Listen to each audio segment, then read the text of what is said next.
روسی صدر پیوٹن کی ایس سی او وزرائے خارجہ سے ملاقات۔ اسحاق ڈار ایس سی او سربراہان کونسل کے اجلاس میں شریک۔ نائب وزیراعظم اسحاق ڈار نے روسی وزیراعظم سے ملاقات کی اور نائب وزیراعظم اسحاق ڈار نے کہا خطے کی خوشحالی ہمارا مشترکہ ہدف ہے۔ ایس سی او رکن ملکوں کے منظم روابط انتہائی اہم ہیں۔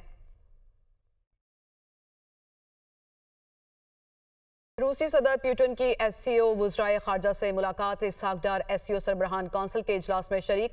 نائب وزیراعظم اسحاق ڈار نے روسی وزیراعظم سے ملاقات کی اور نائب وزیراعظم اسحاق ڈار نے کہا خطے کی خوشحالی ہمارا مشترکہ ہدف ہے۔ ایس سی او رکن ملکوں کے منظم روابط انتہائی اہم ہیں۔ روسی صدر پیوٹن کی ایس سی او وزرائے خارجہ سے ملاقات۔ اسحاق ڈار ایس سی او سربراہان کونسل کے اجلاس میں شریک۔ نائب وزیراعظم اسحاق ڈار نے روسی وزیراعظم سے ملاقات کی اور نائب وزیراعظم اسحاق ڈار نے کہا خطے کی خوشحالی ہمارا مشترکہ ہدف ہے۔ ایس سی او رکن ملکوں کے منظم روابط انتہائی اہم ہیں۔